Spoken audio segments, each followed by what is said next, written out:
G'day guys, and welcome back to another episode of the Ohazassu channel. This is John. I'm an Australian living in Nagoya, Japan, and I like talking about life in Japan, a bit about the language, and whatever comes up. So grab yourself a coffee or whatever you want to drink, sit back and enjoy the video. I'll be walking around the Sakae and Fushimi areas today in Nagoya City. Welcome to the show.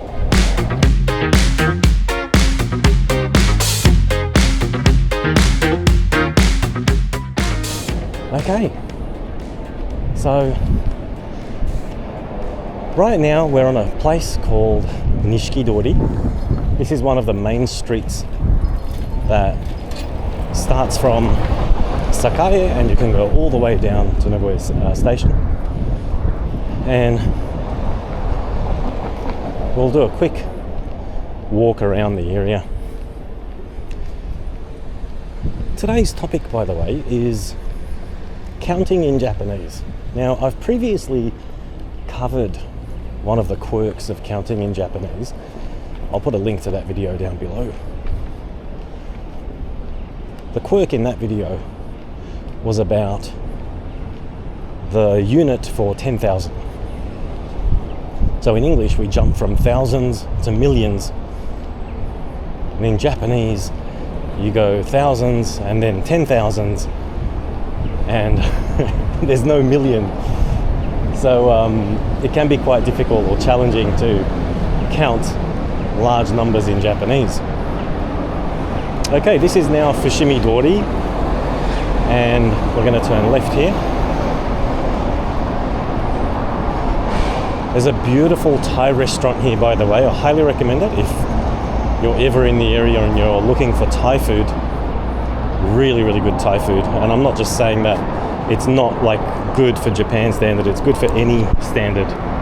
Really, really amazing stuff. It's called Mai Penrai. Anyway, you can see we've got bicycle parking all along the footpath here. It's really a large area. It goes all the way along this street.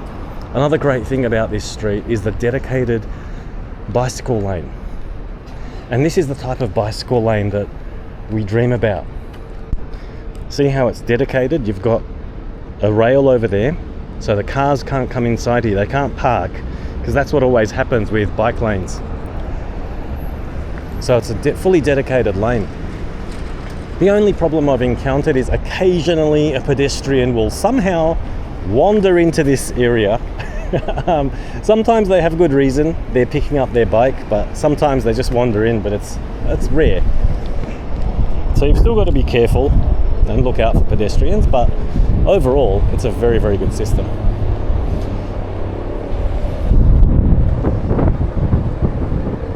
Okay, and this is now Hirokoji-dori, and this is another main street that goes all the way down to Nagoya station. This is quite a nice street to walk along, by the way, if you're in town and you're a tourist and you want to check out some shops and things. So back to the topic of counting in Japanese. So today's little quirk is more than and less than.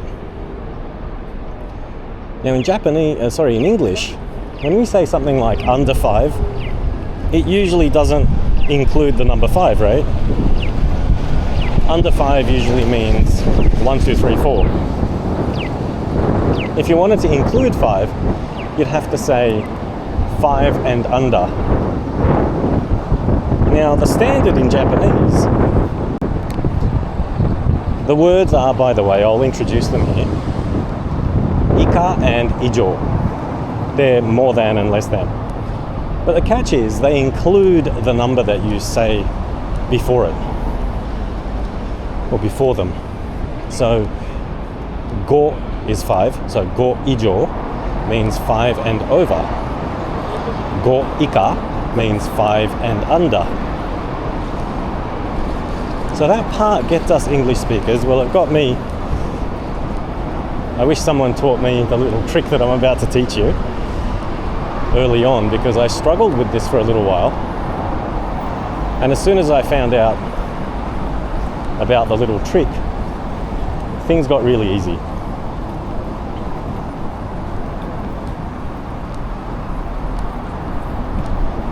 So the kanji for Ijo and Ika, the first kanji is the same. And think of that kanji as equal to.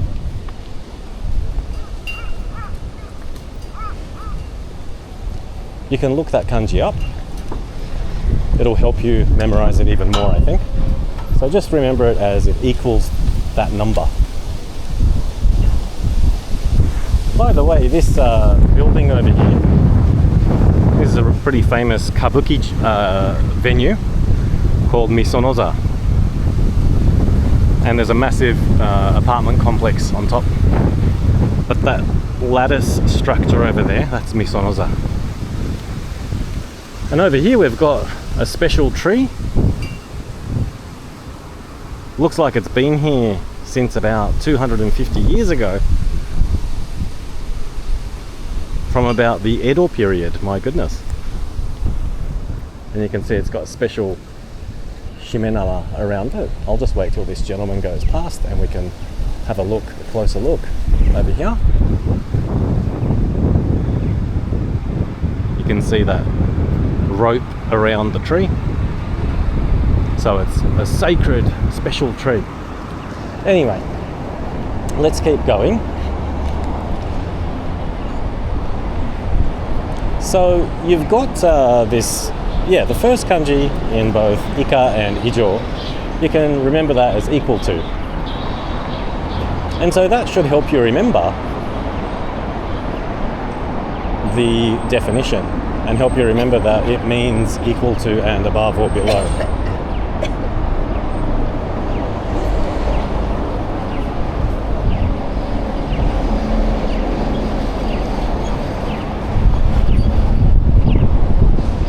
So you might be wondering, how do you say under 5? Well, there's a word for that, and it's miman. M-I-M-A-N. Miman. As for over, to be honest, it's not that common. If someone wants to say like over 18, they'll just say something like 19 and over.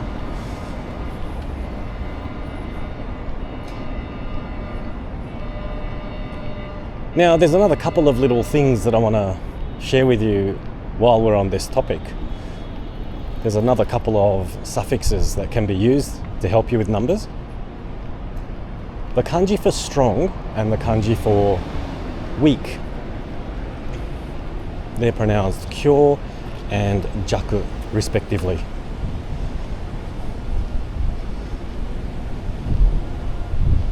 And when you follow a number with kyo, strong, it means just over that number. And when you say jaku, weak, after the number, it means just under.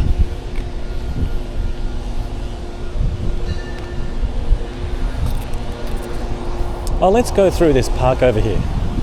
This is a well-known park in Nagoya City, and within it you'll see the Science Museum, which is a really interesting place, architecturally speaking. It's also really interesting inside as well. It used to be the largest planetarium in the world, and I'm not sure like what the deal is at the moment. Last time I looked it up, it was kind of the largest, and it kind of was not very specific. So maybe there's another out there that's as large or larger, I don't know. But it's probably safe to say that it's one of the largest, if not the largest, planetarium in the world. And it's something that I highly recommend seeing for yourself.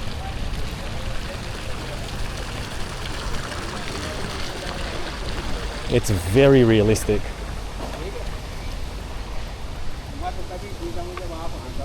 You go inside and you sit down on these large seats that recline back, and you look up and it's like a real night sky. It's so realistic, it's incredible.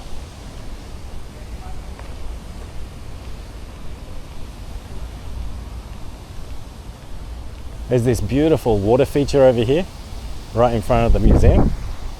And this is the museum on our left. I'll zoom in a bit so you can see this amazing structure. So that's the planetarium. The top of that planetarium is basically the roof, the ceiling. And when you're in it, you're looking up at that dome up the top. It's very realistic.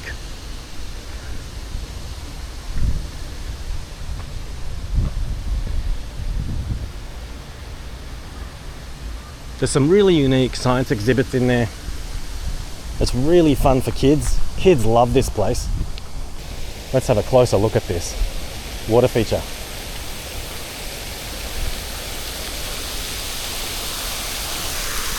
That's another thing I love about this action camera. I never have to worry about it getting wet. Whereas with the other DJI camera I have, I've always got to worry about, you know, not dropping it, and if it gets wet, it'll break. Whereas this thing, I could literally do anything with this camera and it'll be fine. All right, this is something I have to show you. I've actually posted about this on my X account a couple of times because it's really impressive. This is the most accurate sundial I have ever seen. Not that I've seen that many, but they're always quite, you know, approximate. I'll put a link down below to my X post about it because it gets a bit technical. If I were to explain it now, I'd probably take about 5 minutes. So I'm not going to explain it in detail, but trust me, it's very, very accurate. You can see it now over there, the shadow. It's just on about like 3.75, just before 3.75. And you use this graph over here to compensate for the time of the year.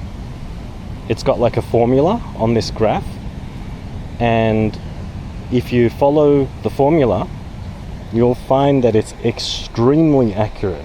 Like, I'm talking scarily accurate. So I might calculate it when I get back. So let's look at it again. It's on about 3.75, just before 3.75. I'd say it's about 3.7 or something around there. And where's my clock? Let me see. And we can see it's 3:37 currently. We'll do the calculation and see how it goes. Okay, so that's the Science Museum.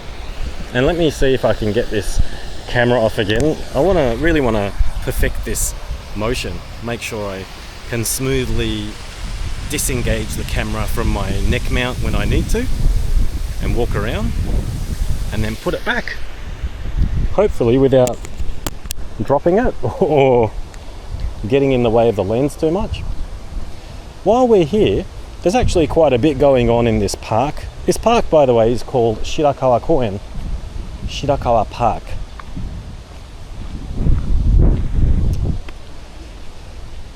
And over here, we've got the Nagoya City Art Museum.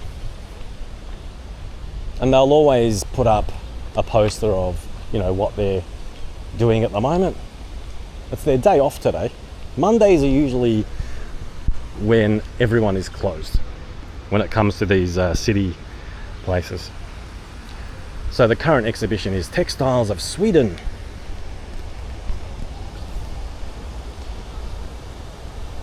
Let's see, it's still not on. It starts on July 11 and it goes through till September 6.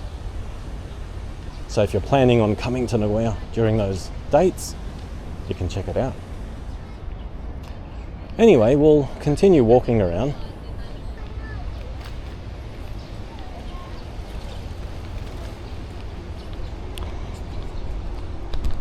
So yeah, anyway, the topic of this video was to share with you those counting quirks in Japanese. And so we've done that, so we can chill out a bit now And this gives me a little chance to also come up with my word of the day, which I haven't decided on yet. I might just shut up for a second while I think about that, and you guys can enjoy the view while we're walking. This is one thing I love about this setup, is that I can just walk and you can enjoy the view.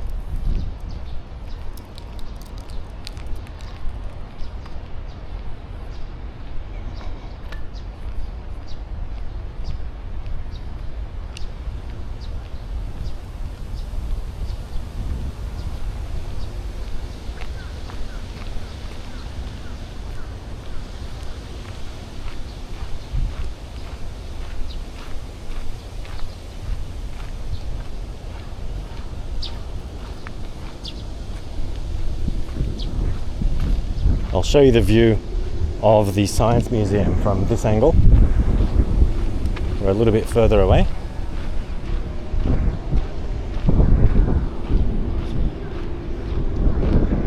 As you can probably tell, it's a large park, and it's nice to have this kind of greenery, you know, in the city. We're like smack bang in the middle of the city, and we've got quite a good section of green here with the trees. Not much green on the ground, but lots of green with the trees. It's quite beautiful.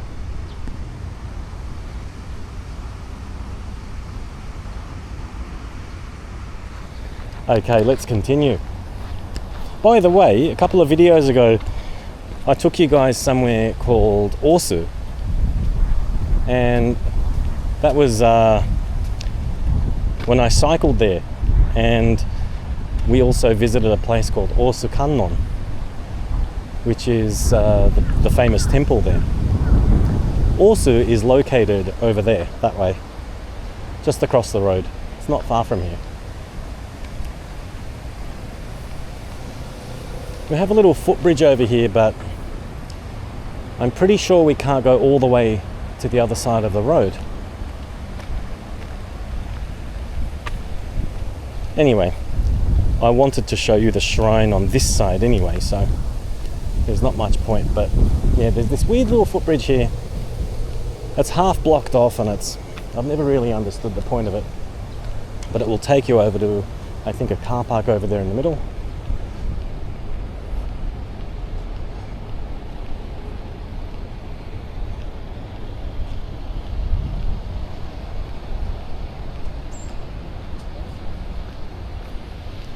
So this is kind of Fushimi, Ohazassu. It's kind of in between those two places. And we're walking towards Sakae again. There's a large basketball court over here. I don't know if you guys can see that. I'll try to zoom in.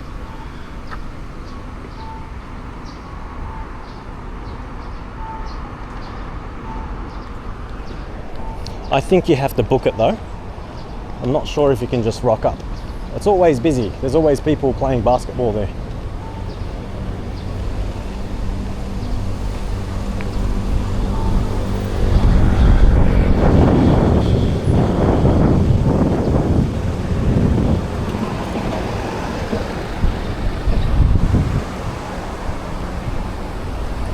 There's that museum I was talking about.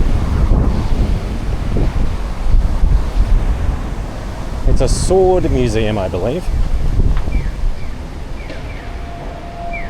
We'll have a quick look as we walk past, but I've got a feeling it might not be open.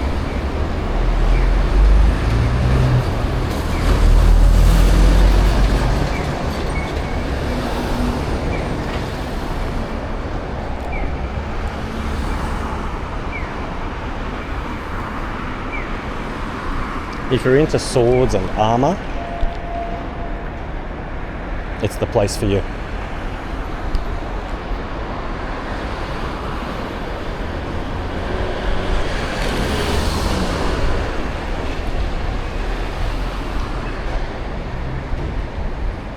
By the way, if I find something that says ijo or ika, those more than and less than things that I spoke about, I'm going to show you, because it's always fun to find something in the wild Okay, I'll give you a close-up of this.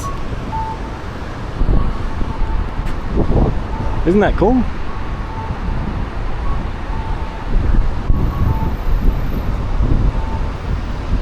That's Tokugawa.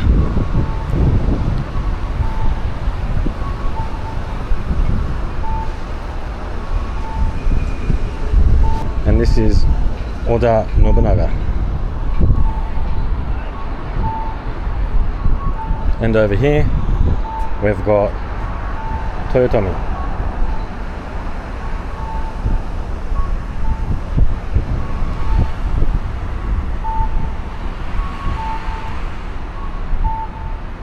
Doesn't that look like the headpiece for the band Empire of the Sun? I guess that's where they got it from. Oh, here we go. There's a little sign over here. Samurai Museum, Nagoya Token World, open 10 to 5. I'm not sure if it's open now. We can have a quick look. Oh, the doors do open. Oh, but yeah, it says closed today.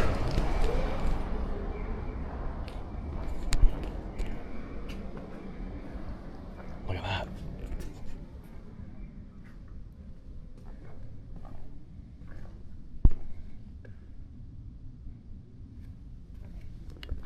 Massive cannons. Maybe another day. If you guys are interested in that, please let me know in the comments. I'll come back with the camera and hopefully, I'm not sure with these places, sometimes they don't let you record video. They let you take photos, but sometimes they don't allow video. And it's not just because of copyright stuff. It's because they don't want you kind of being a nuisance. When you walk around with a camera, you're not really paying as much attention to your surrounds, so you bump into people and people bump into you. By the way, look at this, we've got hydrangea, because it's hydrangea season. Isn't that beautiful?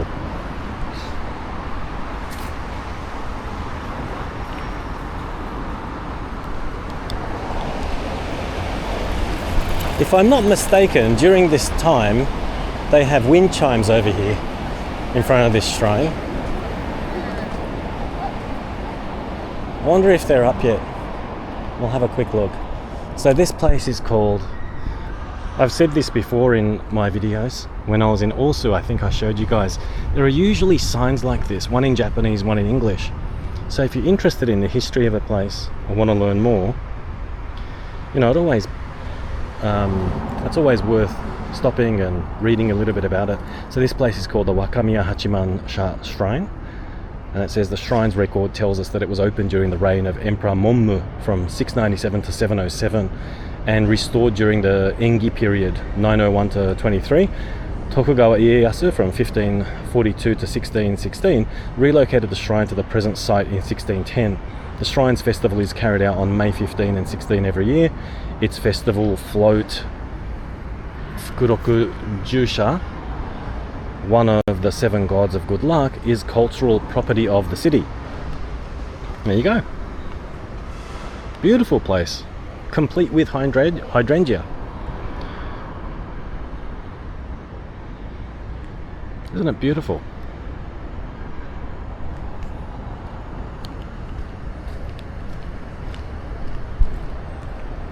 I think this is one of those times where I'm better off taking the camera off the mount and holding it with my hand so I can give you a closer look of these beautiful hydrangea. It looks like the wind chimes aren't out yet. Probably in July or August.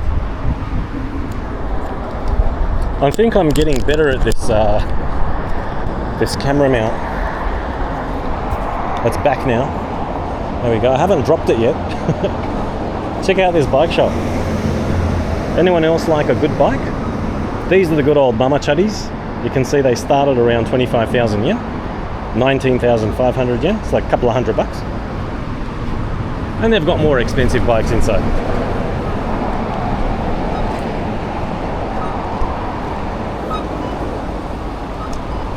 I can see a guy is filling up his air, he's filling up his tires. That's something you'll always find in front of Japanese bike shops. They'll always leave a pump outside so you can fill up your tires. And they don't care if you're a customer or not. You don't have to feel embarrassed or whatever, or awkward about using their free pumps. It's actually how they create a touch point with potential customers. So the next time you sort of, you're thinking about getting a bike, you'll have them in mind because you'll have that gratitude in the back of your mind. It's like a guilt trip, preemptive guilt trip to make you come and buy a bicycle from them later on. I'm kidding, of course. It's just a really nice PR thing that they do. But that does play a part.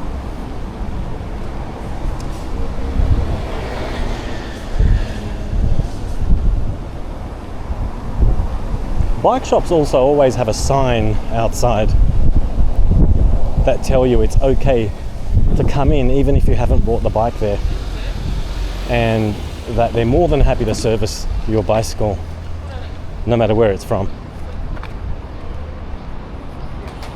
which is nice. It's good for them too.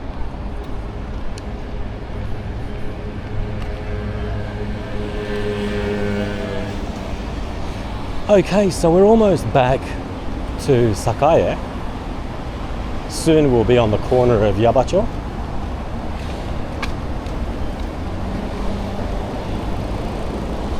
So I finally decided on what today's word of the day is going to be. It's going to be hydrangea, and that's ajisai. Because they're everywhere. Well, not here. There's no ajisai here, but we saw them earlier and they're beautiful, and this is the season when they're all out. Anyway, I hope you enjoyed the video today. If you did, please support my channel by clicking on the subscribe button and liking the video, and also please share it with your friends. I think I'm going to end the video here. I have a bit of shopping to do in the city, so I'll catch you guys at the next video. Thanks for watching as always, and bye for now.